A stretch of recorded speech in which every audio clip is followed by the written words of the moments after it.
El cerebro intelectual de la independencia de California, igual que con la independencia de Texas, fue Santa Anna. Y él es quien está detrás de la disminución del ejército, que en un solo año pasó de 100,000 hombres a 29,000 soldados, quedando como sigue. Únicamente 3,500 defienden Veracruz ante los norteamericanos. 19,500 se estacionan en la Ciudad de México al mando de Santa Anna, o la Ciudadela, que era el almacén y la armería más grande de América Latina. Y nunca envía refuerzos a ningún lado.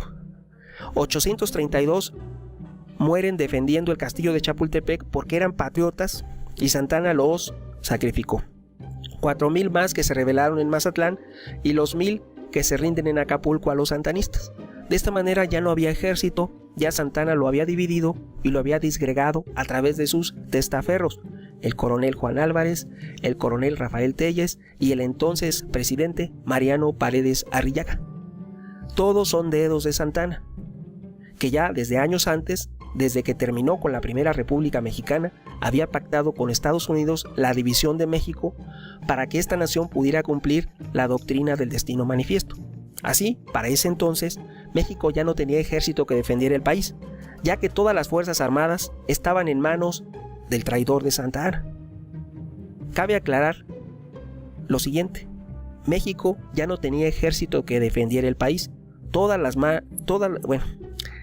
fuerzas armadas nacionales habían sido divididas y ubicadas de manera tal que no fueran efectivas.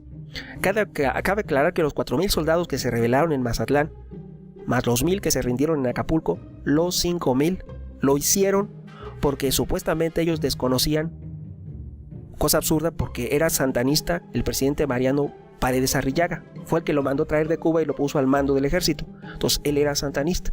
Entonces estos supuestos coroneles lo desconocen y proclaman a Santa Anna como su Alteza Serenísima y presidente.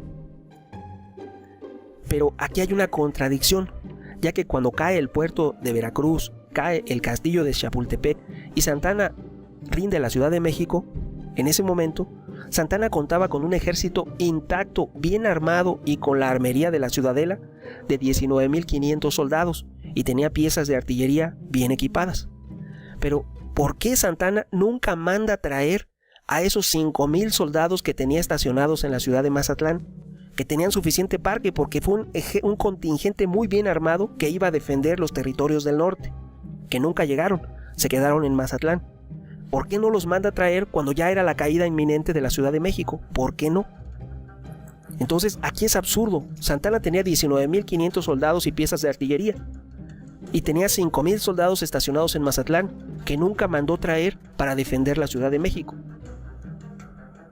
Y tampoco los mandó a defender el castillo de Chapultepec, ni a sus 19,500 ni a los 5,000 estacionados en Mazatlán, que respondían a sus órdenes. En resumen, Santa Anna rindió a México usando testaferros o ejecutores, dedos, y usó a los patriotas, a los verdaderos mexicanos, como carne de cañón. Así Santa Anna dejó que uno a uno de esos patriotas fueran aniquilados por el ejército norteamericano. De esta manera cayó el batallón de San Patricio, cayó el batallón de San Blas, cayeron las guarniciones del norte del país, cayó la guarnición del puerto de Veracruz, todo el ejército de la división completa, 3,500 soldados. Todos esos patriotas fueron sacrificados mientras Santa Anna separaba armas y municiones y parque, boicoteando la defensa mexicana, y así justificar que perdiéramos más de la mitad de nuestro territorio. Recordemos que quien firma el Tratado Guadalupe Hidalgo no es Santa Anna, es un dedo, un testaferro de Santa Anna, de él, pero quien está detrás de la catástrofe y declive mexicano siempre es Santa Anna, que después de la firma del Tratado Guadalupe Hidalgo volvió a ser presidente de México, y fue él quien dividió a México, recuerden, entre centralistas y federalistas. Él inició la guerra civil en México, él propagó el desorden y lo propició.